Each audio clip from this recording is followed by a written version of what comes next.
നമസ്കാരം, ന്യൂസ് ഈവനിംഗിലേക്ക് സ്വാഗതം. കേരളത്തിന്റെ ലോക്സഭാ ചരിത്രത്തിൽ ഇതാദ്യമായി താമര വിരിഞ്ഞിരിക്കുന്നു. ഇത്തവണത്തെ എക്സിറ്റ് പോളുകളെല്ലാം ദേശീയ വികാരം മനസ്സിലാക്കുന്നതിൽ തോറ്റമ്പിയപ്പോൾ കേരള വികാരം മനസ്സിലാക്കുന്നതിൽ വിജയിച്ചു. അതിൽ തന്നെ താമരയുടെ കാര്യത്തിൽ പ്രത്യേകിച്ചും. സാധാരണ വട്ടപൂജ്യം മുതൽ എന്ന് പറയാറുള്ള സർവേകൾ ഇത്തവണ 1 എന്ന് ഉറപ്പിച്ചു പറഞ്ഞാണ് പ്രവചനം തുടങ്ങിയത്. 1 മുതൽ 3 വരെ സീറ്റ് പ്രവചിച്ചവരുണ്ട്. 1-ൽ നിർത്തിച്ചത് കേരളത്തിന്റെ മതനിരപേക്ഷ മനസ്സാണ്. എന്നാൽ ആ മനസ്സിന് തൃശൂർ ഉയർത്തുന്ന വെല്ലുവിളി ചില്ലറയല്ല. ആരാണ് അതിന് ഉത്തരവാദി? അക്കൗണ്ട് പൂട്ടിക്കും എന്ന് പറഞ്ഞവർ തന്നെയാണോ അക്കൗണ്ട് തുറക്കുന്നതിന് പിന്നിലും പ്രവർത്തിച്ചത്? UDF കൺവീനർ ഇന്ന് പറഞ്ഞ പോലെ ആരോപണങ്ങളുടെ ശരശയ്യയിൽ കിടക്കുന്ന പിണറായി താലത്തിൽ വെച്ച് BJPക്ക് സമ്മാനിച്ചതാണോ തൃശൂരിലെ MP സ്ഥാനം? ഈ വിഷയമാണ് ന്യൂസ് ഈവനിംഗ് ചർച്ച ചെയ്യുന്നത്. താമര വിരിയിച്ചത് ഇടതോ?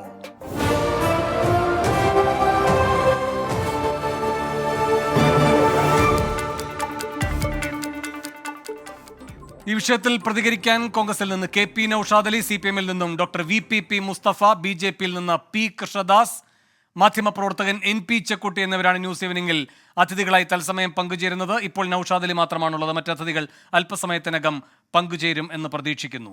ശ്രീ നൌഷാദ് അലി, ഇവിടെ തൃശ്ശൂരുമായി ബന്ധപ്പെട്ട് UDF കൺവീനർ ശക്തമായി ഉന്നയിച്ചിരിക്കുന്ന ഒരാക്ഷേപമാണ്, വിമർശനമാണ്, പിണറായി താലത്തിൽ വെച്ച് നൽകുകയായിരുന്നു BJPക്ക് കേരളത്തിലൊരു MP സ്ഥാനമെന്ന്. അങ്ങനെയെങ്കിൽ ദേശാഭിമാനി പറയുന്നു 86,965 വോട്ട് നിങ്ങൾ തൃശ്ശൂരിൽ അവർക്ക് ചോർത്തി നൽകിയെന്ന്. ആ കണക്കിനോടുള്ള മറുപടി എന്താണ്?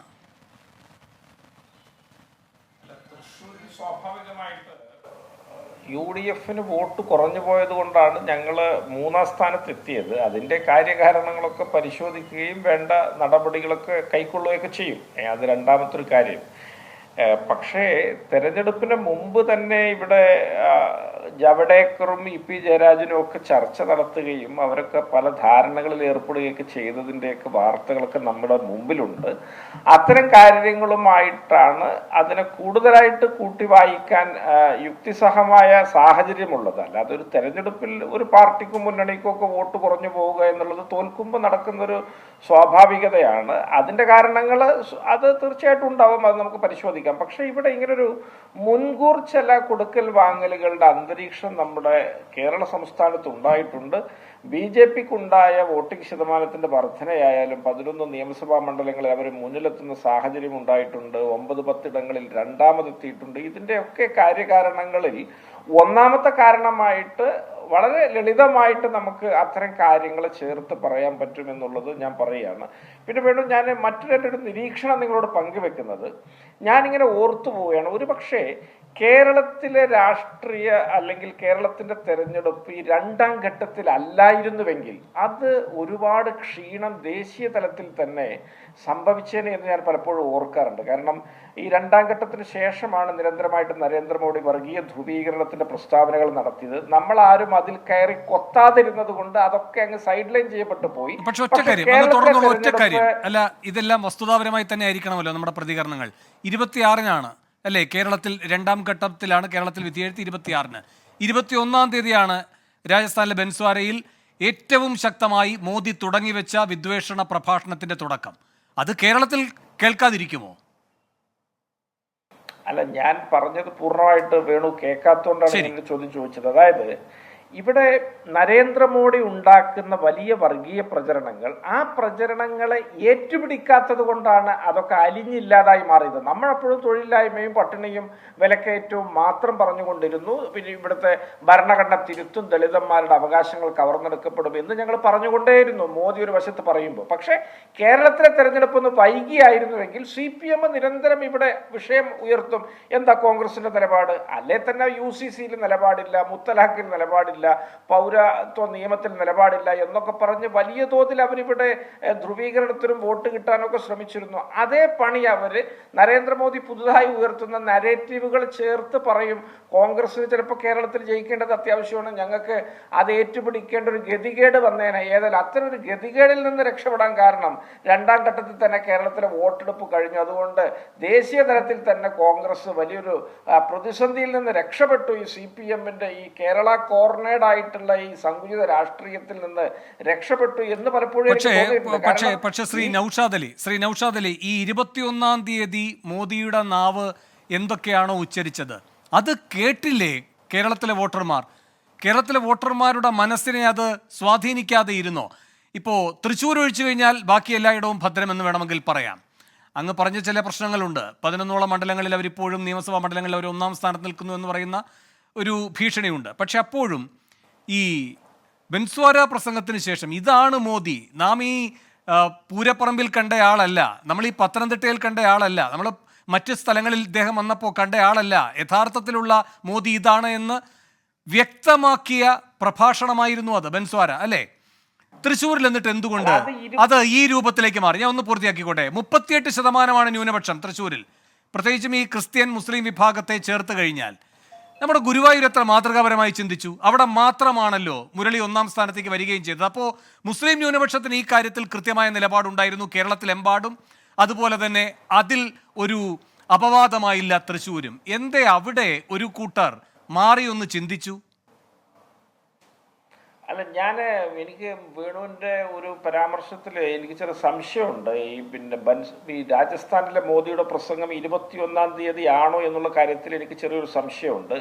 ഞാൻ മനസ്സിലാക്കുന്നത് രണ്ടാം ഘട്ട തെരഞ്ഞെടുപ്പിനോട് ചേർന്ന ദിവസങ്ങളിലോ അത് കഴിഞ്ഞിട്ടോ ആണ് എന്നുള്ളതാണ്. ഏപ്രിൽ 26 കഴിഞ്ഞിട്ടാണ് എന്നുള്ളതാണ് എൻ്റെ ഒരു ധാരണ.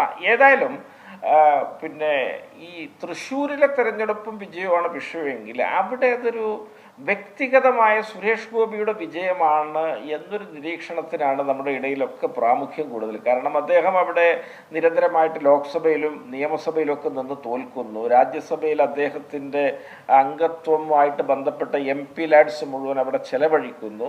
ഒരു വൈകാരികതയും സെൻറ്റിമെൻസും ഒക്കെ ഉണ്ടാക്കിക്കൊണ്ട് ഞാൻ BJP ഒക്കെ ആണെങ്കിലും ഞാൻ ആൾ നല്ലവനാകട്ടോ എന്നൊക്കെയുള്ള ബോധപൂർവമായ മെസ്സേജ് പരത്തലും സ്ത്രീകളുടെ ഇടയിലൊക്കെ സ്വീകാര്യത നേടാൻ ശ്രമിക്കലും പിന്നെ അദ്ദേഹത്തിൻ്റെ ഒരു സിനിമാ പരിവേഷത്തിൻ്റെ വലിയ സഹായമൊക്കെ കൂടിച്ചേർന്ന ഒരു വിജയമാണ് തൃശ്ശൂരിൽ ഉണ്ടായത്. സാധാരണ UDF-നോ LDF-നോ ഒക്കെ വോട്ട് ചെയ്തു പോരുന്ന വലിയ വിഭാഗം ആളുകൾ അത് ന്യൂനപക്ഷ ഭൂരിപക്ഷ ഭേദമില്ലാതെ അദ്ദേഹത്തെ തിരഞ്ഞെടുക്കാൻ തീരുമാനിച്ചതിൻ്റെ ഒരു പ്രതിഫലം കൂടിയാണ് അവിടെ ഉണ്ടായ വിജയം.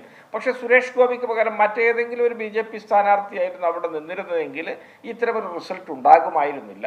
ഒരുപക്ഷെ സുരേഷ് ഗോപിയെക്കാളേറെ മുന്നേറാൻ സാധ്യത BJP-ക്കുള്ള ഇടങ്ങളായിട്ട് നമുക്ക് മനസ്സിലാവുന്നത് തിരുവനന്തപുരമാണ്. ആറ്റിങ്ങലും അതേ നാണയത്തിൽ പെടുത്താവുന്ന ഒന്നാണ് എന്ന് ബോധ്യമായി വരുന്നുണ്ട്.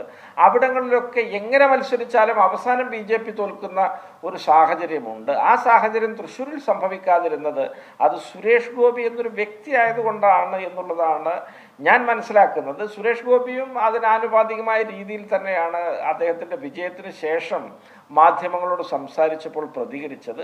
ഇപ്പോൾ അദ്ദേഹം ചില രാഷ്ട്രീയ തന്ത്രജ്ഞത പ്രകടമാക്കുന്നുണ്ട്. അദ്ദേഹം പറയുകയാണ് തമിഴ്നാട്ടിലെയും കേരളത്തിലെയും ജനങ്ങളെ ഞാൻ പ്രതിനിധീകരിക്കുമെന്ന്. കാരണം തമിഴ്നാടിനെയും കേരളത്തെയും പ്രതിനിധീകരിച്ചുകൊണ്ട് എനിക്ക് മന്ത്രിസ്ഥാനം വേണമെന്നാണ് അദ്ദേഹം പറയാതെ പറഞ്ഞു വെക്കുന്നത്.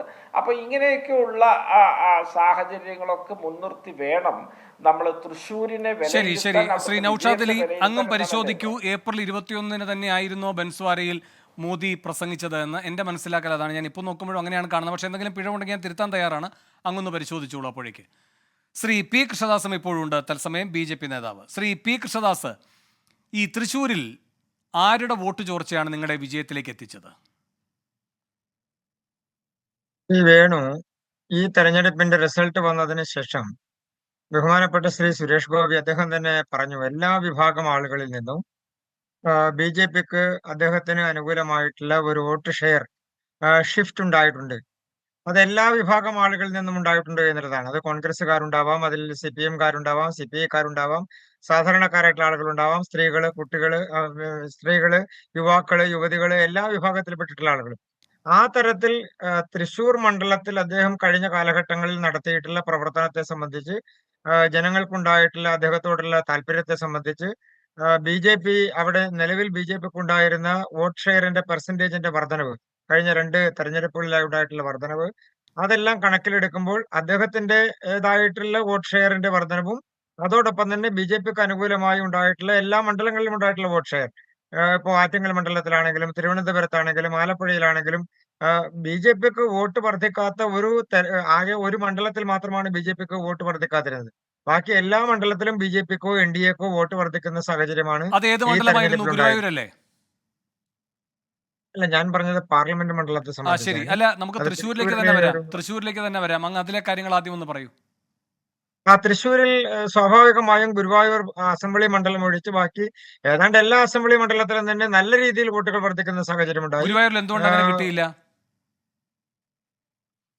അല്ലേ, ഗുരുവായൂരിൽ എന്തുകൊണ്ട് കിട്ടിയില്ല എന്നുള്ളത് അല്ലല്ലോ അതിനകത്ത് പ്രധാനപ്പെട്ട വിഷയം. സുരേഷ് ഗോപി ജയിച്ചത് 70,000-ലധികം വോട്ടുകളുടെ ഏതാണ്ട് 75,000-ഓളം ഗുരുവായൂരിൽ വോട്ടുകളുടെ എന്തുകൊണ്ട് കിട്ടിയില്ല ഭൂരിപക്ഷത്തിലാണ്. എന്നതും ഒരു രാഷ്ട്രീയ ചോദ്യമാണല്ലോ. ഇപ്പോൾ നിങ്ങൾ തൃശ്ശൂര്, ഒല്ലൂര്, മണലൂര് അങ്ങനെയൊക്കെ നോക്കുന്ന പോലെ ഒരു സ്ഥലമാണല്ലോ ഗുരുവായൂരും.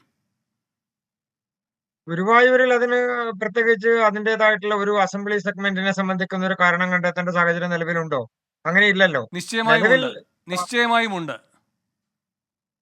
ഇത് പരിശോധിക്കാം, അത് നമുക്ക് നോക്കാം. അടുത്ത സാഹചര്യങ്ങൾ വരുന്ന സമയത്ത് ഗുരുവായൂർ അസംബ്ലി മണ്ഡലത്തിൽ എന്തുകൊണ്ടാണ് ഗുരുവായൂരിൽ പൊതുവിൽ ഏത് വിഭാഗത്തിൽ നിന്നുള്ള, വിവിധ രാഷ്ട്രീയ പാർട്ടികളെ പ്രതിനിധീകരിക്കുന്നുണ്ടാവും, ഏത് വിഭാഗത്തിൽ നിന്നുള്ളവരാണ് ജനപ്രതിനിധികളായി വരുന്നത് ശ്രീകൃഷ്ണദാസ്? വേണു, ഗുരുവായൂർ അസംബ്ലി മണ്ഡലത്തിനെ സംബന്ധിച്ച് നമുക്ക് കാലങ്ങളായി അറിയാമല്ലോ. ഒരു ഒരു ഒരു മുസ്ലിം ലീഗിനെ സംബന്ധിച്ച് ശക്തമായിട്ടുള്ള സ്വാധീനവും അതുപോലെ തന്നെ അവരുടെ പ്രാതിനിധ്യവും ഒക്കെയുള്ള മണ്ഡലമാണ് ഗുരുവായൂർ എന്ന് പറയുന്നത്. ശ്രീ മുരളീധരൻ തന്നെ അദ്ദേഹം പരാജയപ്പെട്ടതിന് ശേഷം ഞാൻ മനസ്സിലാക്കുന്നതനുസരിച്ച് അദ്ദേഹം നടത്തിയിട്ടുള്ള പ്രസ്താവനയിൽ അദ്ദേഹം എടുത്തു പറഞ്ഞത് അതാണ്: മുസ്ലിം ലീഗിന്റെ നേതാക്കന്മാർ എനിക്ക് വേണ്ടി പ്രചരണത്തിന് വന്നു, അത് ഗുരുവായൂരിൽ വന്നു, ഗുരുവായൂരിൽ മാത്രമേ എനിക്ക് വോട്ട് വർദ്ധിക്കാനുള്ള അല്ലല്ല, സാഹചര്യം അങ്ങ് ഉണ്ടായി. പറഞ്ഞതുപോലെ നല്ല പ്രാമാണികത്വം ലീഗിന്റെ ജനപ്രതിനിധികൾക്ക് അവിടെ ഉണ്ടായിരുന്നു. പക്ഷെ കഴിഞ്ഞ 4 തവണയായി ഗുരുവായൂർ ആരെയാണ് ജയിപ്പിച്ചുകൊണ്ടിരിക്കുന്നത്? ലീഗിന്റെ സ്ഥാനാർത്ഥികളെയാണോ? അല്ലല്ലോ. അല്ല, അതിന്റെ രാഷ്ട്രീയ സാഹചര്യം വേറെയാണ്. ഗുരുവായൂരിലുള്ള നടക്കുന്ന ആ തരത്തിൽ എന്തെങ്കിലും നടന്നിട്ടുണ്ടോ, അല്ലെങ്കിൽ അവിടുത്തെ മേഖലകൾ കേന്ദ്രീകരിച്ച് എന്തെങ്കിലും നടന്നിട്ടുണ്ടോ എന്ന് ഞാൻ ഈ സമയത്ത് പരിശോധിച്ചിട്ടില്ല. അതിന്റെ ആവശ്യം ബി.ജെ.പി സംബന്ധിച്ച് ഈ അങ്ങനെയൊന്നുമല്ല, ഘട്ടത്തിലില്ല. അങ്ങനെയൊന്നുമല്ല, പ്രധാന അങ്ങനെയൊന്നുമല്ല, അങ്ങനെയല്ല. അങ്ങനെ നമുക്ക് സൗകര്യപൂർവ്വം തള്ളിക്കളയാൻ കഴിയുന്ന ഒരു മണ്ഡലമല്ലല്ലോ അത്. നിങ്ങൾ അവിടെയാണ് പ്രത്യേകിച്ചും തിരിച്ചടി നേരിട്ടിരിക്കുന്നതെന്ന് പറയുമ്പോൾ അങ്ങനെ വിമുഖതയോടെ നിൽക്കേണ്ട ഒരു കാര്യവുമല്ല അത്. അവിടെ ഈ ലീഗുമായി ബന്ധപ്പെട്ട കാര്യം അങ്ങയുടെ പ്രതികരണം പോലും എത്ര സെലക്റ്റീവാണ്. ലീഗിന് പ്രാമാണികത. അപ്പോഴാണ് ഞാൻ ചോദിക്കുന്നത്, KV അബ്ദുൽ ഖാദർ 3 തവണ, ഇപ്പോൾ അക്ബർ അല്ലേ 4 തവണയായിട്ട് അവർ വിജയിച്ചുകൊണ്ടിരിക്കുകയാണ്. അപ്പോൾ മുസ്ലിം ജനസാമാന്യത്തിൻ്റെ ഒരു മതനിരപേക്ഷ മനസ്സിനെ അംഗീകരിക്കാൻ തയ്യാറല്ല. അപ്പോൾ ലീഗിൻ്റെ അക്കൗണ്ടിലേക്ക് ഇട്ട് കഴിഞ്ഞാൽ പിന്നെ അതിൻ്റെ ഏത് തരത്തിലുള്ള ആഖ്യാനവും ദുർവ്യാഖ്യാനവും ഒക്കെ സാധ്യമാണല്ലോ. ഈ സമീപനം നിങ്ങൾക്ക് ഗുണം ചെയ്തിട്ടുണ്ടോ തൃശ്ശൂരിൽ? അതാണോ ഇപ്പോൾ ഈ ഇത്രയും വിജയത്തിൻ്റെ സ്വാദ് നിങ്ങളെ അത് കൂടുതൽ ആസ്വാദികരമാക്കുന്നത്? ഞാൻ പറഞ്ഞതിന് വേണു പറഞ്ഞ ഒരു ആഖ്യാനത്തിന്റെ സാഹചര്യമില്ല. അതിന്റെ പ്രധാനപ്പെട്ട കാരണം എല്ലാ വിഭാഗം ആളുകളിൽ നിന്നും തനിക്ക് വോട്ട് ലഭിച്ചിട്ടുണ്ട് എന്നുള്ള സുരേഷ് ഗോപിയുടെ അദ്ദേഹത്തിൻ്റെതായിട്ടുള്ള സ്റ്റേറ്റ്മെന്റ് ഞാൻ വരാം. ശ്രീ നൌഷാദിൽ ഇത് കണ്ടോ, ഒരു മൂടുപടം ഇടുന്നത് കണ്ടോ? ഗുരുവായൂരിന്റെ കാര്യത്തിലുള്ള മനസ്സ് വളരെ വ്യക്തമാണ്, എങ്ങനെയാണ് ആ മനസ്സ് ചിന്തിക്കുന്നതെന്ന്. ബാക്കിയുള്ള സ്ഥലങ്ങളിലേക്ക് വരുമ്പോൾ എല്ലാവരുടെയും കിട്ടിയിരിക്കുന്നു. ഈ ഒരു രാഷ്ട്രീയാഖ്യാനം എന്താണ്? ഇത് ഇത്രയും വിഭാഗീയമായി, ഇത്രയും സാമുദായികമായി, ഇനിയും വിഭാഗീയ സ്വഭാവത്തിൽ തന്നെ കാര്യങ്ങളെ കാണുന്ന മനസ്സിന് ഒരു മാറ്റവുമില്ല എന്നല്ലേ? അല്ലെങ്കിൽ ഗുരുവായൂരിനെ കൂടെ ചേർത്തുകൊണ്ട് സംസാരിക്കണ്ടേ? എല്ലാ വിഭാഗത്തെയും ഉൾക്കൊണ്ട് എല്ലാ വിഭാഗത്തിനെയും പിന്തുണ കിട്ടിയെന്ന് ഗുരുവായൂരിനെ സംശയത്തോടെ നോക്കിക്കൊണ്ട് വിലയിരുത്തുന്ന ഈ മനസ്സിന് തൃശ്ശൂർ അംഗീകാരം നൽകിയിരിക്കുകയാണ്. അതെന്ത് ഭീഷണിയാണ് ഉയർത്തുന്നത്? അല്ല, ഇവിടെ BJP ജയിച്ചതിൽ നിന്നുള്ള ഒരുപാട് ഭീഷണികൾ തീർച്ചയായിട്ടും നമ്മുടെ മുമ്പിലുണ്ട്. അത് നിങ്ങൾ ഈ പറഞ്ഞ ഗുരുവായൂരിനെ സംബന്ധിച്ച് അവരുടെ കാഴ്ചപ്പാടായാലും അതിലൊന്നും വലിയൊരു അത്ഭുതമില്ല. കാരണം അവരുടെ തലതൊട്ടപ്പനായ നേതാവ് തെരഞ്ഞെടുപ്പ് ജയിക്കാൻ ഇതിലേറെ മാരകമായ അപകടകരമായ കാര്യങ്ങൾ ഡസൻ കണക്കിന് ഈ രാജ്യത്ത് പറഞ്ഞു വെച്ചിട്ടുണ്ട്, ചരിത്രത്തിലൊരു പ്രധാനമന്ത്രി പറയാത്തത്. അപ്പോൾ ആ രാഷ്ട്രീയത്തിന് കിട്ടിയ പിന്തുണ കൂടിയാണ് തൃശ്ശൂരിലെ വിജയം എന്നുള്ളതാണ് ചോദ്യമാവേണ്ടത്. ഗുരുവായൂരിൽ അവരെന്ത് ചിന്തിക്കുന്നോ ചിന്തിക്കാതിരിക്കുന്നോ എന്നുള്ളത് വേറൊരു വിഷയം. അതൊരു മുസ്ലിം ഭൂരിപക്ഷ പ്രദേശമാണോ എന്ന കാര്യത്തിൽ എനിക്ക് സംശയമുണ്ട്. മുസ്ലിങ്ങൾക്ക് ഗണ്യമായ ജനസംഖ്യാ പ്രാതിനിധ്യമുണ്ട്. ഒരുപക്ഷെ തുല്യ നിലയിലായിരിക്കാം ശതമാനം, കൃത്യമായിട്ട് എനിക്കറിയില്ല. പക്ഷേ തൃശ്ശൂരിൽ BJP ജയിക്കുക എന്ന് പറഞ്ഞാൽ, തൃശ്ശൂർ കേരളത്തിൻ്റെ ഒരു സാംസ്കാരിക തലസ്ഥാനമാണ്. ഒരുപാട് ദേശീയ പ്രസ്ഥാനത്തിൻ്റെ മുന്നേറ്റങ്ങൾ നടന്ന, ഉരുവം കൊണ്ട തിരുവിതാംകൂർ സ്റ്റേറ്റ് കോൺഗ്രസിൻ്റെയും മലബാർ രാഷ്ട്രീയത്തിൻ്റെയും ഒക്കെ പ്രഭാവം സമന്വയിച്ച ഒരു വലിയ ഇടമാണ്. അവിടെ BJP വിജയിക്കുക എന്ന് പറഞ്ഞാൽ അത് തീർച്ചയായിട്ടും ഒരു ജനാധിപത്യ മതേതര രാഷ്ട്രീയത്തെ സംബന്ധിച്ചിടത്തോളം അപമാനകരമാണ്. അത് ഞാൻ മനസ്സിലാക്കുന്നത് BJP ഒരു കൂടുവിട്ട് കൂടുമാറലിലൂടെ കോൺഗ്രസ് ജയിക്കുന്നത് എങ്ങനെയാ ഇതാകുന്നത്? വേണു, ആ രാഷ്ട്രീയം എനിക്ക് മനസ്സിലായില്ല. BJP ജയിക്കുന്ന സമയത്ത് അതൊരു രാഷ്ട്രീയ അപമാനം. അവസരമുണ്ട്. കോൺഗ്രസ് ആരെയും നുഴഞ്ഞുകയറ്റക്കാരെന്ന് പറഞ്ഞിട്ടില്ല.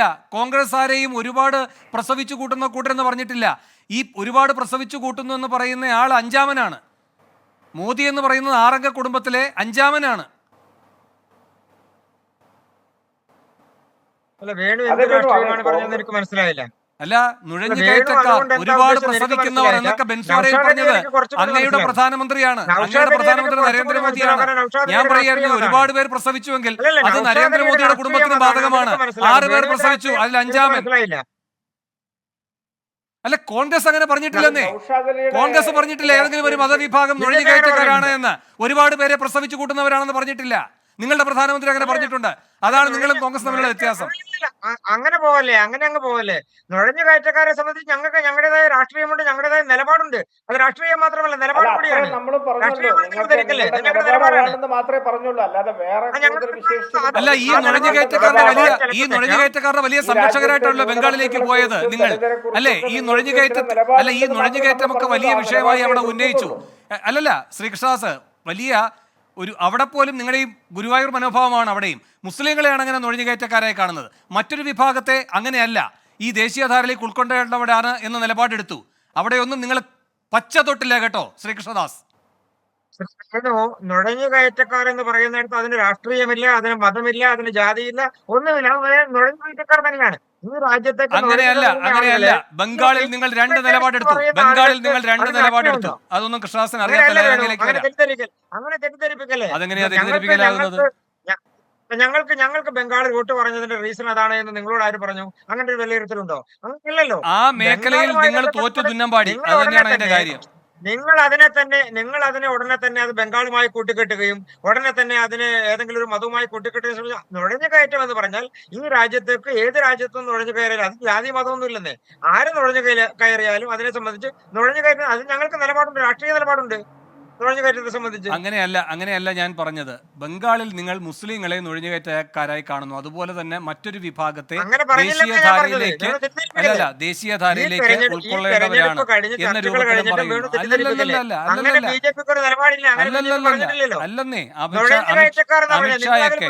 അമിത്ഷായൊക്കെ അവിടെ പോയിട്ട് എന്താ പറഞ്ഞെന്ന് അങ്ങേക്ക് അറിയുന്നതാണല്ലോ. മാത്രമല്ല ഇതൊക്കെ ജനത്തിന് മനസ്സിലാക്കി കഴിഞ്ഞു. ഇനിയിപ്പോ അങ്ങ് വാദിച്ചിട്ട് കാര്യമൊന്നുമില്ല. മണിപ്പൂരിലും കിട്ടിയാടി. മണിപ്പൂരിൽ ഈ കുക്കി മെയ്തൈ എന്നൊക്കെ പറഞ്ഞ 2 കൂട്ടരെയൊക്കെ തമ്മിലടിപ്പിച്ചുകൊണ്ട് നിശബ്ദരായിട്ട് ഇങ്ങനെ നിൽക്കായിരുന്നില്ലേ? രണ്ടും പോയി കോൺഗ്രസിന്. അല്ല, അരുണാചൽ പ്രദേശിൽ ഈ പറയുന്ന രൂപം മാറി അങ്ങോട്ടും ഇങ്ങോട്ടും കളിച്ചിട്ടുണ്ട്. പിന്നെ അരുണാചലിന്റെ മാത്രം മഹത്വം ഒന്നും പറയണ്ട. ആസാം ഒഴിച്ചു കഴിഞ്ഞാൽ ആ മേഖലയിൽ ഉണ്ടായിരിക്കുന്ന തിരിച്ചടി ഒന്നിരുന്ന് കാര്യമായി തലപുകച്ച് പഠിക്കുന്നത് നല്ലതായിരിക്കും. ഞാൻ അങ്ങയിലേക്ക് വരാം. നിങ്ങൾ രണ്ടും കൂടി പറയല്ലേ. ഞാൻ എല്ലാം കൂടെ ചേർത്താ പറയുന്നത്. കാര്യം പറയുമ്പോൾ നിങ്ങൾ എന്തുകൊണ്ട് അരുണാചൽ പ്രദേശ് കാണുന്നില്ല? അരുണാചൽ പ്രദേശിന്റെ പ്രത്യേകത പറഞ്ഞത് 10 പേര് അങ്ങോട്ടേക്ക് പോയിട്ടുണ്ടെങ്കിൽ നേരത്തെ 10 പേര് ഇങ്ങോട്ടും വന്നിട്ടുണ്ട്. അത് മാറി മാറി കളിക്കുന്നു. അരുണാചൽ പ്രദേശിലും ഒറീസയിലും ആന്ധ്രാപ്രദേശിലും എന്തെങ്കിലും വ്യത്യാസം ഉണ്ടായോ? ഇവിടെ എല്ലാം ആളുകളുണ്ടല്ലോ. ഞാൻ പറഞ്ഞത് നിങ്ങൾ ഇതിനെയൊക്കെ പ്രത്യേകം കൂട്ടരായി കാണുന്നു എന്നാണ്. അതിനനുസരിച്ച് ആ മേഖലകൾ കേന്ദ്രീകരിച്ച് നിങ്ങൾക്ക് തിരിച്ചടി ഉണ്ടായിരിക്കുന്നു. ഇത് മാത്രമാണ് ഞാൻ പറയുന്നത്. നിങ്ങളിങ്ങനെ എല്ലാവരെയും ഒരുപോലെയാണ് കാണുന്നതെന്ന് പറയുന്നുണ്ട്. പക്ഷെ അതിൽ അനുഭവസ്ഥർ അങ്ങനെയല്ല അതിനെ മനസ്സിലാക്കിയിരിക്കുന്നത്. അവർ നിങ്ങൾക്ക് നല്ല തിരിച്ചടി നൽകിയിട്ടുണ്ട്. അത് ആ മേഖലകളിൽ നിന്നുള്ള ജനവിധികൾ തന്നെയാണ് അത് സാക്ഷ്യപ്പെടുത്തുന്നത്. അല്ലാതെ എന്റെ വാദമായിട്ട് അത് എടുക്കണ്ട. നിങ്ങൾക്ക് കിട്ടിയിരിക്കുന്ന ജനവിധി അതിന്റെ കൃത്യമായ സൂചനകൾ നൽകുന്നതാണ്. അല്ലെങ്കിൽ ആ ജനവിധി അസാധുവാണെന്ന് പറയണം. അല്ലെങ്കിൽ പിന്നെ ആ ജനവിധി അസാധുവാണെന്ന് പറയണം. ശരി, ഞാൻ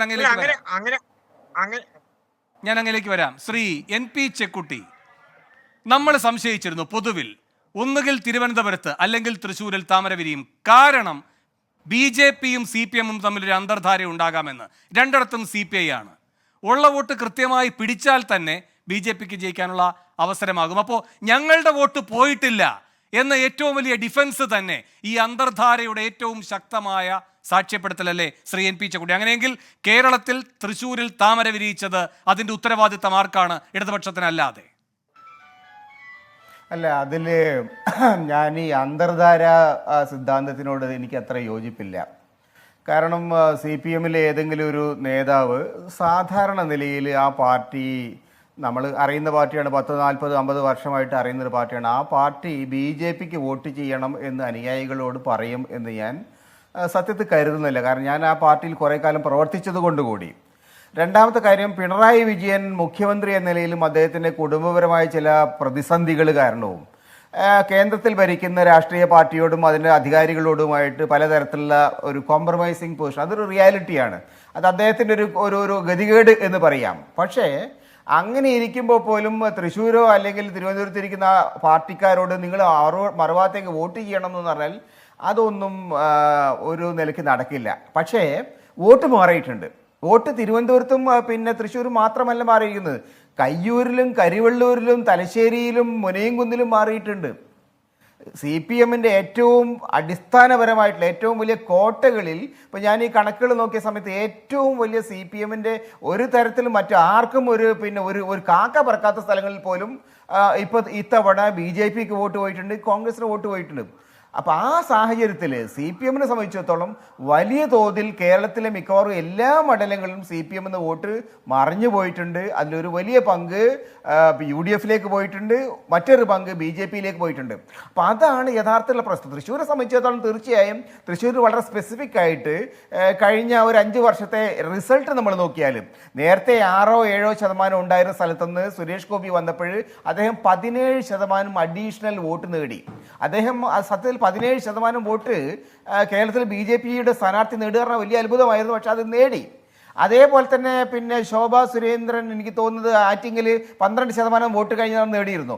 ഇത്തവണ അദ്ദേഹം പിന്നെയും ഒരു 10-12 വോട്ട് അഡീഷണൽ നേടി 37% വോട്ട് നേടി അദ്ദേഹം വിജയിച്ചു. അപ്പോൾ ഈ സംഗതി നമ്മൾ മനസ്സിലാക്കേണ്ട ഒരു കാര്യം, കേരളത്തിലെ ഇടതുപക്ഷ രാഷ്ട്രീയത്തിൻ്റെ അടിസ്ഥാനപരമായ പ്രിൻസിപ്പിൾസിൽ വലിയ തോതിലുള്ള ശോഷണം സംഭവിച്ചിരിക്കുന്നു. ഇടതുപക്ഷത്തിൻ്റെ രാഷ്ട്രീയമായിട്ടുള്ള അടിത്തറയിൽ വലിയ പാകപ്പിഴകൾ വന്നുകൊണ്ടിരിക്കുന്നു. ഇടതുപക്ഷത്തിനോടുള്ള ജനങ്ങളുടെ ആഭിമുഖ്യത്തിൽ വലിയ കുറവ് വന്നിരിക്കുന്നു. അപ്പോൾ അവർ ഒന്നുകിൽ UDF-ന്റെ ഭാഗത്തേക്ക് പോകും, അല്ലെങ്കിൽ BJP-യുടെ ഭാഗത്തേക്ക് പോകും. അങ്ങനെ ഒരു സാഹചര്യമാണ് വന്നിരിക്കുന്നത്. തൃശ്ശൂരിലുണ്ടായിരിക്കുന്ന ഒരു വിജയം തൃശ്ശൂരിലെ മാത്രം വിജയമായിട്ട് സുരേഷ് ഗോപി ആയതുകൊണ്ട് ജയിച്ചു എന്ന് കരുതണ്ട. മറ്റെല്ലാ സ്ഥലത്തും തിരുവനന്തപുരത്ത് ആ ഒരു സിറ്റുവേഷൻ ഉണ്ട്, ആറ്റിങ്ങൽ സിറ്റുവേഷൻ ഉണ്ട്, ആലപ്പുഴ സിറ്റുവേഷൻ ഉണ്ട്. കേരളത്തിലെ പല ഭാഗങ്ങളിലും BJP വലിയ തോതിലുള്ള ഒരു ഓൺസ്ലോട്ട് നടത്തിയിട്ടുണ്ട്.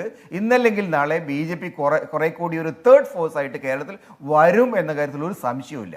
ശരി, ഡോക്ടർ VPP മുസ്തഫ, ഈ തൃശ്ശൂരിന്റെ കാര്യം ചൂണ്ടിക്കാട്ടിക്കൊണ്ടാണ് UDF കൺവീനർ ഇന്ന് വിശദമായ ഒരു വാർത്താ സമ്മേളനം നടത്തിയത്. മറ്റു മണ്ഡലങ്ങളുമൊക്കെ പറയുന്നുണ്ട് ഗൗരവതരമായ വോട്ട് ചോർച്ച ഉണ്ടായിട്ടുള്ളത് നിങ്ങളുടെ കേന്ദ്രങ്ങളിൽ നിന്നാണ് എന്ന് സ്ഥാപിക്കുന്ന വാർത്താ സമ്മേളനമായിരുന്നു അത് അങ്ങേക്ക് ഖണ്ഡിക്കാം. പക്ഷേ ഇപ്പോൾ തൃശ്ശൂരിന്റെ കാര്യം മാത്രം എടുത്താൽ ഹസൻ പറയുന്നത് 7 മണ്ഡലങ്ങളിലും നിങ്ങളുടെ അപ്രമാദിത്വം ഉള്ളതാണ്. അതിൽ തന്നെ 2 മന്ത്രിമാരുള്ള 2 മണ്ഡലങ്ങളുണ്ട്. എന്നിട്ടും തൃശ്ശൂരും ഇരിങ്ങാലക്കുടയും CPM 3-ാം സ്ഥാനത്ത് പോയിരിക്കുന്നു. ഗുരുവായൂർ ഒഴിച്ച് എല്ലായിടത്തും BJP-ക്ക് 1-ാമതെത്താൻ കഴിഞ്ഞിരിക്കുന്നു. ഗുരുവായൂരിലാകട്ടെ നിങ്ങൾക്ക് നല്ല അപ്രമാദിത്വമാണ്, കഴിഞ്ഞ 4 തവണയായി. എന്നിട്ടും അവിടെ സുനിലിനേക്കാളും സുരേഷ് ഗോപിയേക്കാളും മുന്നിൽ മുരളീധരൻ എത്താനും കഴിഞ്ഞു. അപ്പോൾ ഒരു പ്രത്യേക ന്യൂനപക്ഷ മനസ്സ് അതെത്ര മതനിരപേക്ഷപരമായി ചിന്തിച്ചു എന്നത് കൃത്യമാണ്. പക്ഷേ അതിന് ഒന്നും പ്രതിരോധിക്കാൻ കഴിയാത്ത തരത്തിലുള്ള ചോർച്ചകൾ, വിള്ളലുകൾ തൃശ്ശൂരിൽ ഉണ്ടായിരിക്കുന്നു. ആ പാത ആരാണ് സുഗമമാക്കിയത്?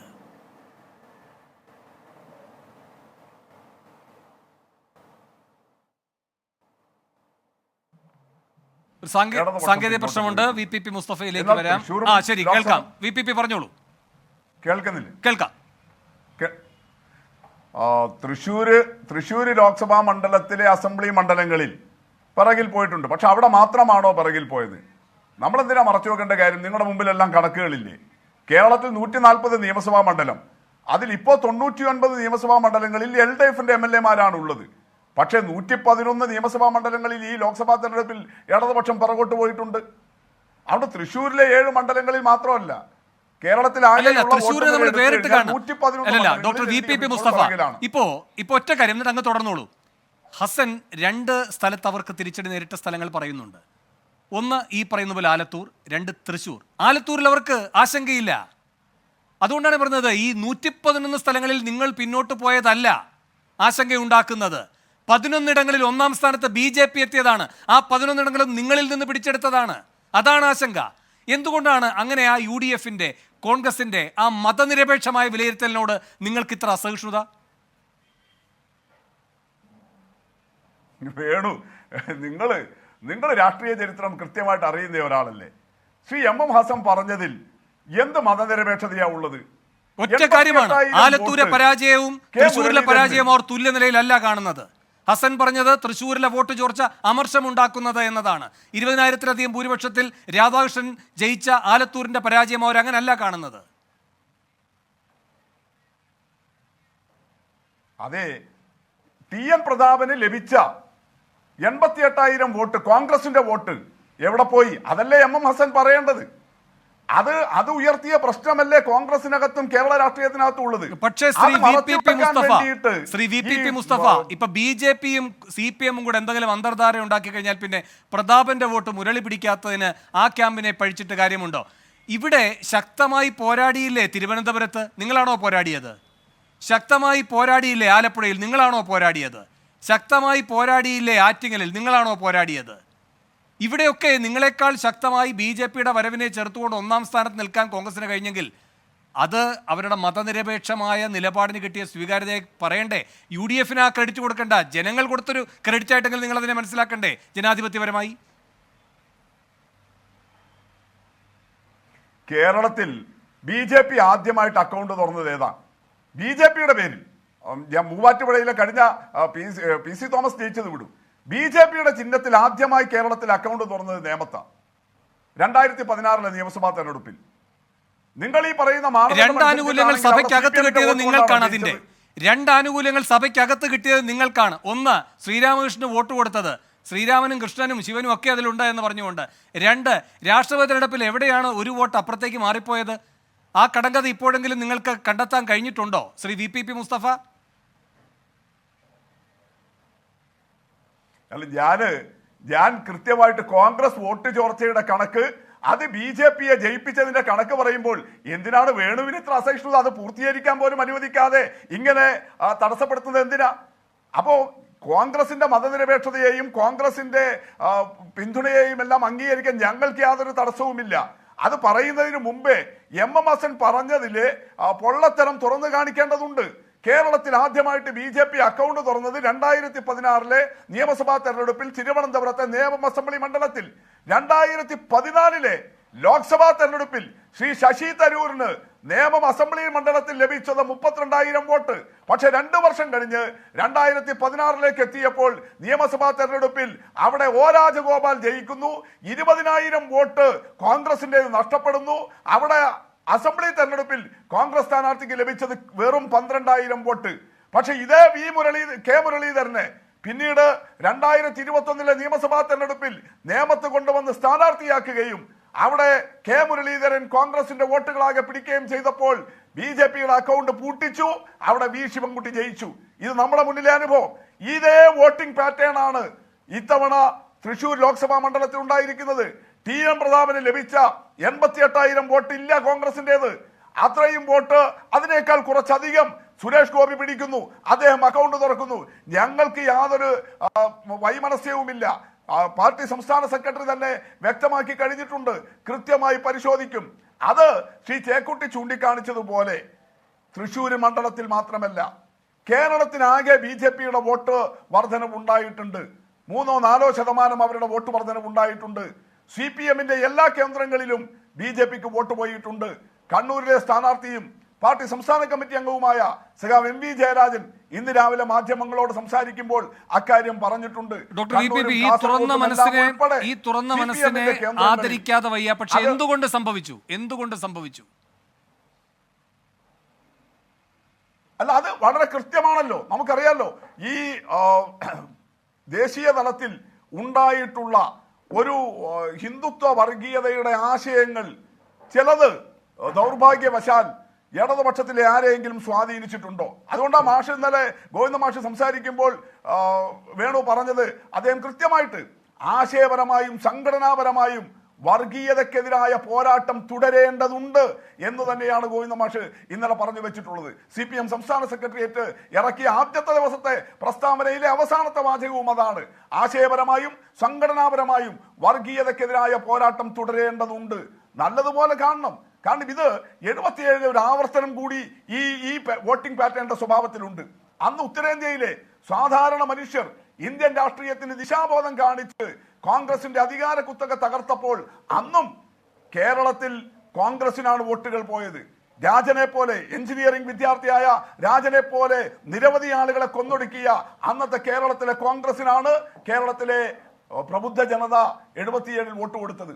അത് ഇത്തവണയും 2024 77 ആവർത്തിച്ച് ഉത്തരേന്ത്യയിലെ കർഷകർ, അവിടുത്തെ സാധാരണ മനുഷ്യർ ഈ നരേന്ദ്രമോദിയുടെ അർദ്ധ ഫാഷിസ്റ്റ് വാഴ്ചക്കെതിരായിട്ട് ഇന്ത്യൻ രാഷ്ട്രീയത്തിന് പുതുവെളിച്ചം തെളിച്ചപ്പോൾ ദൗർഭാഗ്യവശാൽ കേരളത്തിൽ BJPയുടെ വോട്ടിംഗ് പെർസെന്റേജ് വർദ്ധിച്ചു.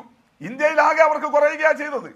അവരുടെ ഹൃദയഭൂമിയായ ഹിന്ദി ബെൽറ്റിൽ BJPയുടെ വോട്ടിംഗ് ശതമാനത്തിൽ വലിയ ഇടിവ് തട്ടിയപ്പോൾ കേരളത്തിൽ എന്തുകൊണ്ട് അത് വർദ്ധിച്ചു എന്നുള്ളത് ആഴത്തിൽ ശരി ശരി ഇതിപ്പോ ദേശാവാനിയിൽ പറയുന്നത് പോലെ ഗോവിന്ദമാഷിന്റെ ലേഖനത്തിലൊക്കെ പറയുന്ന പോലെ അങ്ങ് ചൂണ്ടിക്കാട്ടിയ BJPയുടെ തളർച്ച വടക്ക് പടിഞ്ഞാറ് മേഖലയിൽ വടക്ക് BJPക്ക് 2.3% കുറഞ്ഞിരിക്കുന്നു, പടിഞ്ഞാറ് 14.4% കുറഞ്ഞിരിക്കുന്നു. അവിടെയാണ് കേരളത്തിൽ BJPയുടെ വോട്ടിംഗ് ശതമാനത്തിന്റെ ഉയർച്ച വലിയ ചോദ്യചിഹ്നമാകുന്നത്. ഞാൻ ഇടവേളയിലേക്ക് പോവുകയാണ്. ഇടവേളയ്ക്ക് ശേഷം മറ്റതിഥികളിലേക്ക്.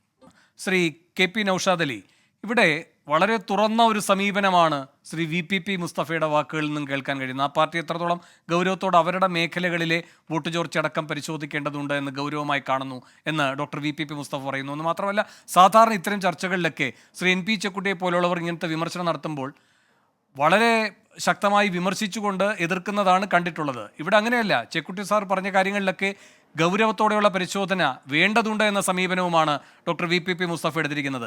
അങ്ങനെ ഒരു തുറന്ന സമീപനം എന്തായാലും UDFിൻ്റെയും കോൺഗ്രസിൻ്റെയും ഭാഗത്തു നിന്ന് ഇതുവരെ കാണുന്നില്ല. തൃശ്ശൂർ ഞങ്ങൾ തോറ്റുപോയല്ലോ, ബാക്കിയുള്ള കാര്യങ്ങൾ നോക്കിയിട്ട് ആദ്യം CPM പറയട്ടെ, അതിനുശേഷം ഇതിൻ്റെ കാരണങ്ങളെപ്പറ്റി ഞങ്ങൾ പറയാമെന്നാണ് ആവർത്തിച്ചുള്ള ചോദ്യത്തിനുള്ള ഹസൻ്റെ ഇന്നത്തെ മറുപടിയും കണ്ടത്. എന്തുകൊണ്ട് അങ്ങനെ ഒരു സമീപനം?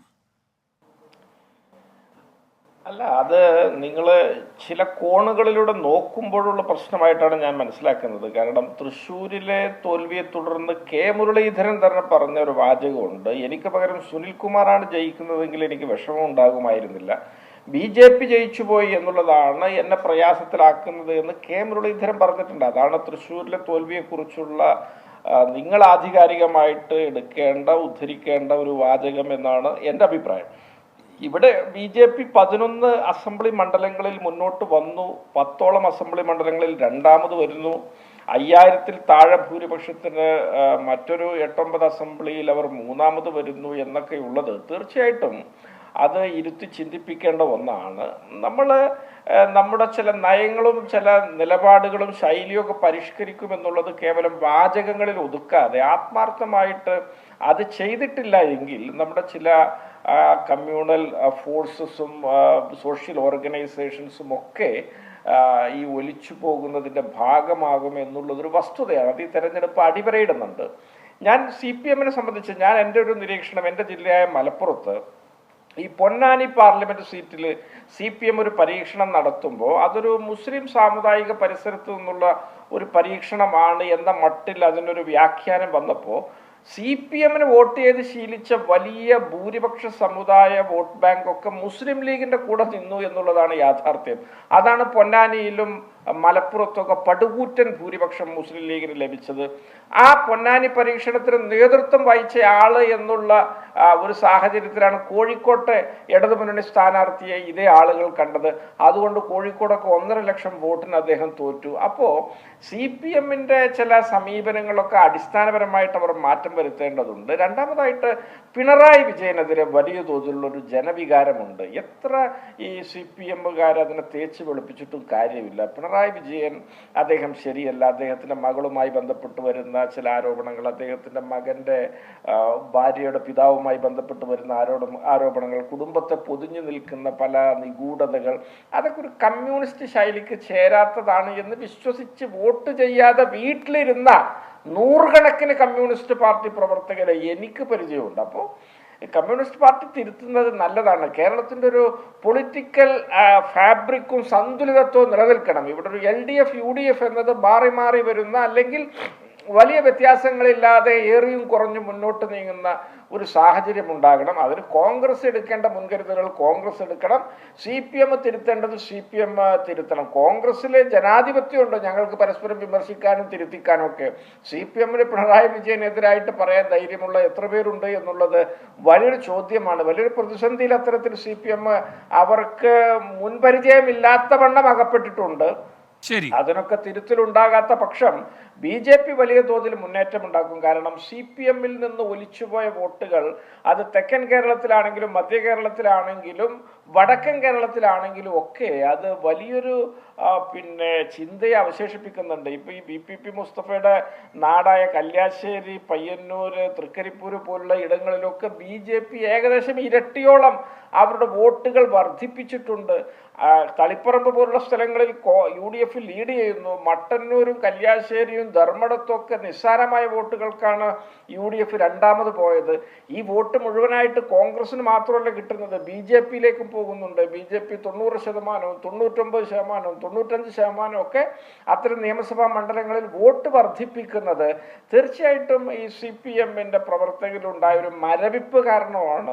അതിന്റെ കാരണം എന്നത് അവര് തിരുത്താൻ മുന്നോട്ട് വരുന്നതിൽ പലപ്പോഴും അവർ അശക്തരാവാൻ ഭാവിയിലും ഇടയുണ്ട്. കാരണം പിണറായി വിജയനിലേക്ക് എല്ലാ തിരുത്തലുകളും കേന്ദ്രീകരിക്കും. അവിടെ വിമർശനം ഉന്നയിക്കാൻ എത്ര പേർക്ക് നാവ് പൊങ്ങും, ത്രാണിയുണ്ട്, കമ്മ്യൂണിസ്റ്റ് ആന്തരിക വീര്യം എത്ര പേർ പ്രതിഫലിപ്പിക്കും എന്നുള്ളതിനൊക്കെ ആശ്രയിച്ചാണ് CPMന്റെ തെറ്റിത്തിരുത്തലുകൾ എന്ന് ഞാൻ മനസ്സിലാക്കുന്നു. ശരി ശ്രീ നൗഷാദ് അലി. ശ്രീ P. കൃഷ്ണദാസ്, ഇപ്പോൾ ഈ 11 നിയമസഭാ മണ്ഡലങ്ങളിൽ 1-ാം സ്ഥാനത്ത്, 8-9 സ്ഥലങ്ങളിൽ 2-ാം സ്ഥാനത്ത് എന്ന് പറയുന്ന ഒരു സാഹചര്യം, അത് ഈ ലോക്സഭാ തെരഞ്ഞെടുപ്പുമായി ബന്ധപ്പെട്ടുണ്ടായിരിക്കുന്ന ഒരു പ്രൊജക്ഷനാണ്. പലപ്പോഴും അങ്ങനെ സംഭവിക്കണം എന്നില്ല നിയമസഭാ തെരഞ്ഞെടുപ്പ് വരുമ്പോൾ. പ്രത്യേകിച്ച് ഇപ്പോഴത്തെ ഈ ജനവിധിയെ കേരളം നന്നായി മനസ്സിലാക്കിയിട്ടുണ്ടാവും ഇനിയൊരു മോദി പ്രതിഭാസമില്ല എന്ന്. അപ്പോൾ അതിൻ്റെ ആനുകൂല്യത്തിൽ കിട്ടിയ ഈ മേൽക്കൈ നിലനിർത്താൻ കഴിയുമെന്ന് കരുതുന്നുണ്ടോ നിങ്ങൾ?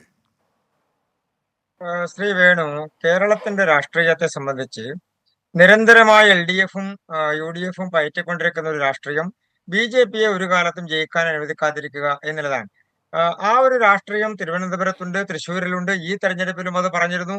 തൃശ്ശൂരിലെ UDFന്റെ സ്ഥാനാർത്ഥി പപ്പടത്തിന്റെ ഉദാഹരണവും കോഴിമുട്ടയുടെ ഉദാഹരണവും ഒക്കെ പറഞ്ഞിരുന്നു, നമുക്കറിയാവുന്നതല്ലേ. ഇപ്പൊ BJPയെ ഒരു തരത്തിലും ജയിക്കാൻ അനുവദിക്കാതിരിക്കുക എന്ന് പറയുന്ന ഒരു പരസ്പര പൂരകമായിട്ടുള്ള ഒരു രാഷ്ട്രീയം അവർ പയറ്റിയിട്ടുണ്ട് എന്നുള്ളത് യാഥാർത്ഥ്യമാണ്. പക്ഷെ ഈ തെരഞ്ഞെടുപ്പ് അതിനെയെല്ലാം തള്ളിക്കളഞ്ഞിരിക്കുന്നു. അത് പാർലമെന്റ് തെരഞ്ഞെടുപ്പാണ് എന്നുള്ളത് കൊണ്ട് മാത്രമല്ല. പാർലമെന്റ് തെരഞ്ഞെടുപ്പിൽ വരാൻ പോകുന്ന മോഡി ഗവൺമെന്റിനെ മുന്നിൽ കണ്ടുകൊണ്ടുള്ള ഷിഫ്റ്റ് മാത്രമാണെങ്കിൽ സുരേഷ് ഗോപിക്ക് 70,000-ത്തിലധികം ഭൂരിപക്ഷത്തിന്റെ സാഹചര്യം എങ്ങനെ സൃഷ്ടിക്കപ്പെട്ടു? ഇപ്പൊ UDF എന്താ പറയുന്നത്? LDFനെ ചാരിക്കൊണ്ട് BJPക്ക് വോട്ട് മറിച്ചു എന്നെല്ലാമാണ് പറയുന്നത്. ശ്രീ മുസ്തഫ പറയുന്നത് കുറച്ചുകൂടി യാഥാർത്ഥ്യമുള്ള രാഷ്ട്രീയമാണ്.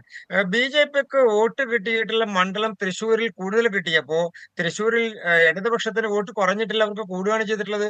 പക്ഷെ കോൺഗ്രസിന് ഏതാണ്ട് 1,00,000-ത്തിനടുത്തോളം വരുന്ന വോട്ടുകൾ, 80,000-ത്തിന് മുകളിൽ വോട്ടുകൾ അവർക്ക് നഷ്ടപ്പെടുന്ന സാഹചര്യം ഉണ്ടായി. നമുക്ക് മറ്റൊരു മണ്ഡലം എടുത്തു നോക്കാം. ആലപ്പുഴ മണ്ഡലത്തിൽ CPMന് ഏകദേശം 1,00,000-ത്തിലധികം വോട്ടുകൾ നഷ്ടപ്പെട്ടപ്പോൾ UDFനും കുറയാനുണ്ടായത് ആലപ്പുഴയിൽ ഏതാണ്ട് 30,000-ത്തോളം വോട്ടുകൾ UDFന് കുറഞ്ഞു. കഴിഞ്ഞ തെരഞ്ഞെടുപ്പിനെ അപേക്ഷിച്ച് BJPക്ക് ഏകദേശം 1,00,000-ത്തിലധികം വോട്ടുകൾ വർദ്ധിച്ചു. മണ്ഡലങ്ങൾ എടുത്ത് കൂടുതൽ പരിശോധിക്കപ്പെടേണ്ടതാണ്. പക്ഷെ സ്വാഭാവികമായും ഒരു അടിസ്ഥാനപരമായിട്ടുള്ള പരിശോധന നടത്തി കഴിഞ്ഞാൽ BJPക്ക് 11 നിയോജക മണ്ഡലങ്ങളിൽ 1-ാം സ്ഥാനത്തെത്താൻ കഴിഞ്ഞു എന്നതും 8 നിയോജക മണ്ഡലം 2-ാം സ്ഥാനത്തെത്താൻ കഴിഞ്ഞു എന്നതും 5,000 വോട്ടുകൾക്ക് മറ്റു പല മണ്ഡലങ്ങളും ഞങ്ങൾ 3-ാം സ്ഥാനത്ത് എത്തി നിൽക്കുന്നു എന്നുള്ളതെല്ലാം പരിശോധിക്കുമ്പോൾ കേരളത്തിന്റെ തനതായിട്ടുള്ള നിരന്തരമായിട്ടുള്ള BJP വിരുദ്ധമായിട്ടുള്ള ഒരു രാഷ്ട്രീയം രണ്ട് മുന്നണികളും കൂടി മുന്നോട്ട് വെക്കുന്ന ഒരു സിസ്റ്റത്തിന് മാറ്റം വരുന്നു എന്നുള്ളതാണ്. ആ സിസ്റ്റം മാറ്റപ്പെടുകയാണ്. BJP ഒരു ശക്തമായിട്ടുള്ള രാഷ്ട്രീയ ഇടമുള്ള പാർട്ടിയാണ് എന്നും BJP മുന്നണിക്ക് NDAക്ക് കേരളത്തിന്റെ രാഷ്ട്രീയത്തിൽ സ്ഥലമുണ്ട്, സ്പേസ് ഉണ്ട് എന്നും ഈ തെരഞ്ഞെടുപ്പ് പറയുകയാണ്. ശരി, ഞാൻ ഒരു ഇടവേളയിൽ കൂടി പോകാൻ, ഇടവേളയ്ക്ക് ശേഷം മറ്റതിഥികളിലേക്ക്. NP ചെക്കുട്ടി സാർ, ഇവിടെ ഡോക്ടർ VPP മുസ്തഫയുടെ സമീപനം അങ്ങ് കണ്ടല്ലോ. അങ്ങ് പറഞ്ഞ കാര്യങ്ങളൊക്കെ പരിശോധിക്കപ്പെടേണ്ടത് തന്നെയാണ് എന്ന രൂപത്തിലാണ് പ്രതികരിച്ചത്. അതിനുള്ള മറുപടി കൂടാതെ ഇവിടെ ഈ UDFന്റെ ഒരു വിലയിരുത്തലുണ്ട്. എന്തുകൊണ്ട് ഇന്ത്യ സഖ്യത്തിൻ്റെ പ്രചാരണം മുഖ്യമന്ത്രി ഏറ്റെടുത്തില്ല കേരളത്തിൽ? ഏകപക്ഷീയമായിരുന്നു മുഖ്യമന്ത്രിയുടെ പ്രചാരണ രീതി. അത് കോൺഗ്രസിനെ ലക്ഷ്യം വെച്ചുകൊണ്ടുള്ളതായിരുന്നു. രാഹുൽ ഗാന്ധിയുടെ DNA പരിശോധിക്കണമെന്ന ആവശ്യത്തിൻ്റെ അടിസ്ഥാനത്തിലായിരുന്നു. ഒളിച്ചോട്ടക്കാരനാണ് രാഹുൽ ഗാന്ധി എന്ന് പറയുകയായിരുന്നു. രാഹുൽ ഗാന്ധിയെ പ്രധാനമന്ത്രിയായി ആരും ഉയർത്തിക്കാട്ടിയിട്ടില്ല എന്ന് പറയുകയായിരുന്നു. ഇതൊക്കെ ആരുടെ വിശ്വാസ്യതയെ ചോദ്യം ചെയ്യുന്നതായി സഹായകരമായി എന്നാണ് അങ്ങ് വിലയിരുത്തുന്നത്. അതുകൊണ്ട് ഹസനടക്കം പറയുന്നത് ഈ പരാജയത്തിൻ്റെ പൂർണ്ണമായ ഉത്തരവാദിത്തം മുഖ്യമന്ത്രിക്ക്, മുഖ്യമന്ത്രിയുടെ ക്യാമ്പയിന്, മുഖ്യമന്ത്രി ഉണ്ടാക്കിയ രഹസ്യധാരണയ്ക്ക് എന്നാണ്. അപ്പോൾ ഈ വോട്ടുകളൊക്കെ വെറുതെ അങ്ങ് പോവുകയാണോ ചെയ്തത്? അതിനൊരു ഓവുചാല് വെട്ടി എന്ന കർമ്മം പിണറായി നിർവഹിച്ചിട്ടുണ്ടോ?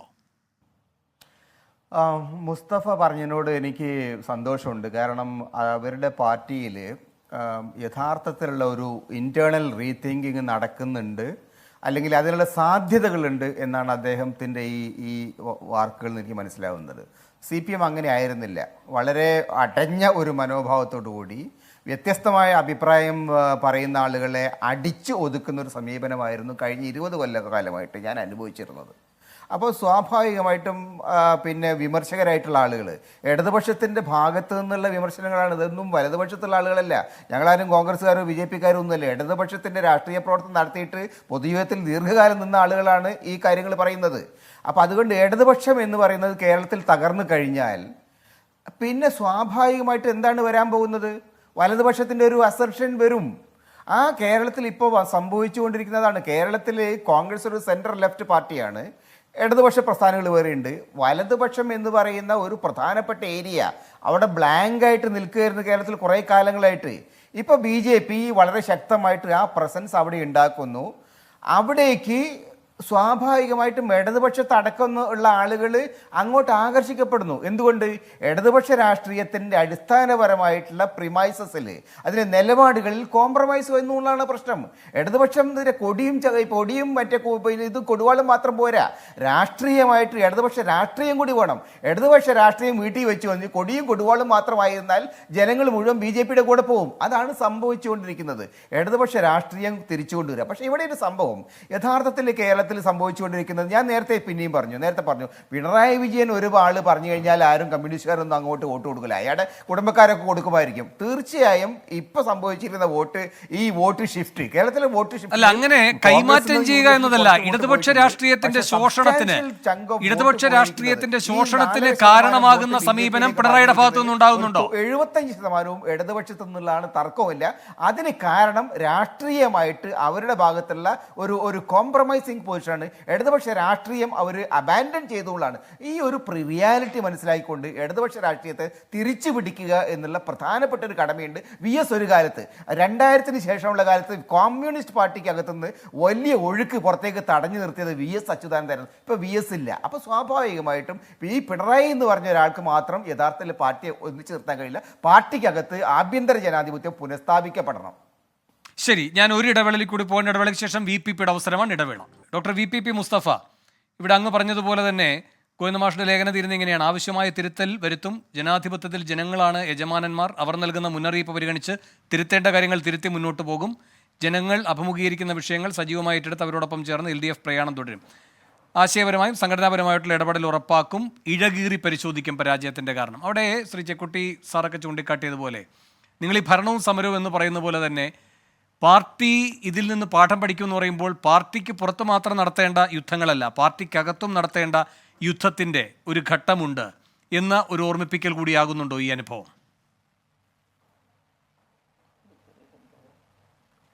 ഞങ്ങൾക്ക് ഒരു സംശയവും അക്കാര്യത്തിലില്ല.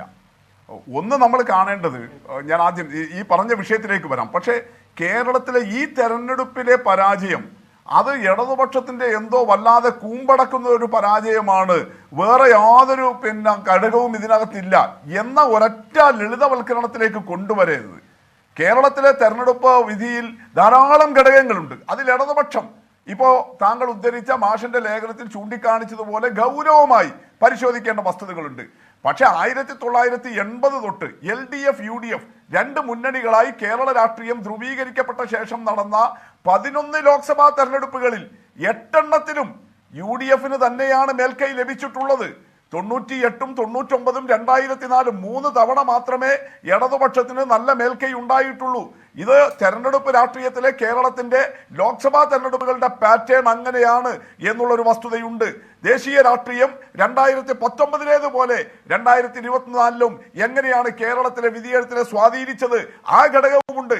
ഇതെല്ലാം ഉള്ളപ്പോൾ തന്നെ ശക്തമായി ഞങ്ങൾ സ്വയം കാണുകയാണ് എന്തുകൊണ്ട് കേരളത്തിൽ ഇടതുപക്ഷത്തിന് അനുകൂലമായ രാഷ്ട്രീയ സാഹചര്യം ഉണ്ടായിട്ടും മേൽക്കൈ ഉണ്ടാക്കാൻ വേണ്ടി കഴിഞ്ഞില്ല, എന്തുകൊണ്ട് BJP-യുടെ വോട്ടിൽ വർധനവുണ്ടായി. ലളിതമായിട്ട് നമുക്ക് വേണമെങ്കിൽ ഒരു കണക്ക് പറയാം ശ്രീ വേണു. എന്താ കാര്യം? ഇപ്പോൾ ഇവിടെ BJP-യുടെ വോട്ട് 3% വർദ്ധിച്ചിരിക്കുന്നത് കേരളത്തിൽ. കോൺഗ്രസിന്റെ വോട്ടിൽ 2019-നേക്കാൾ 2% കുറഞ്ഞിട്ടുണ്ട്. CPM-ന്റെ വോട്ടിൽ 2019-നേക്കാൾ 0.1% കുറവുള്ളൂ.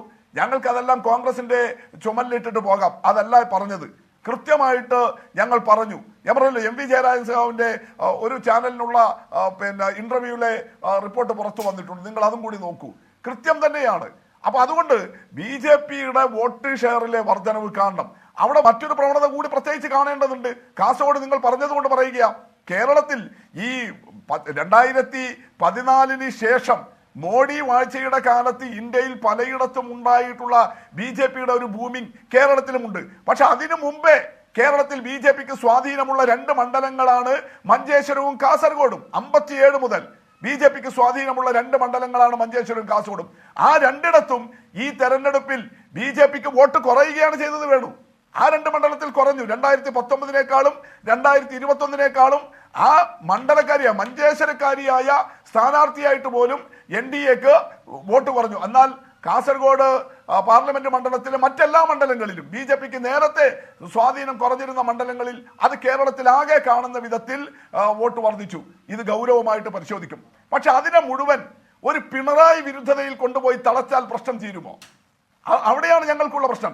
നിങ്ങൾ നോക്കൂ, കേരളത്തിലെ CPIM ഏതെല്ലാം നിലയിൽ തകരും എന്ന അവസ്ഥയുണ്ടായിരുന്നു.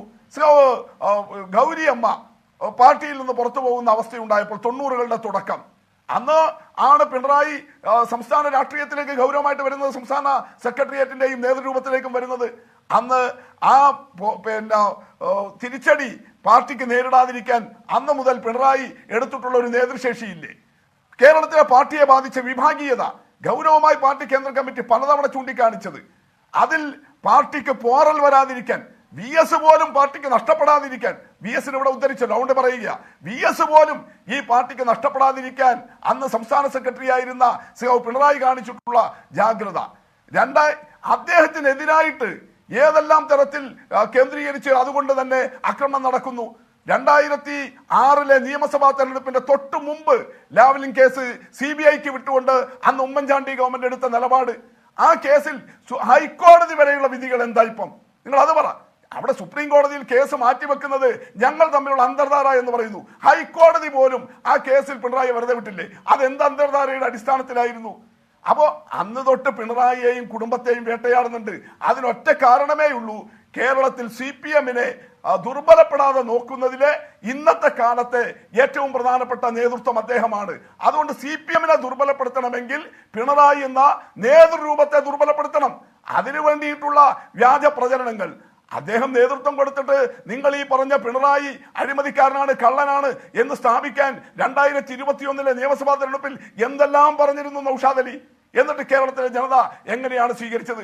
അതുകൊണ്ട് പിണറായി എന്തോ CPMന്റെ കമ്മ്യൂണിസ്റ്റ് മൂല്യങ്ങളെ വിടുന്നത്. ഒറ്റ കാര്യം കൂടി, CPMലെ ആഭ്യന്തര ജനാധിപത്യത്തെ കുറിച്ച് പറയുന്നു. യഥാർത്ഥത്തിൽ കോൺഗ്രസിൽ നടക്കുന്നത് എന്താ? ജനാധിപത്യമാണോ? ജനാധിപത്യം എന്ന പേരിൽ നിങ്ങൾ നടത്തുന്നത് അരാജകത്വമാണ്, അനാർക്കിസമാണ്.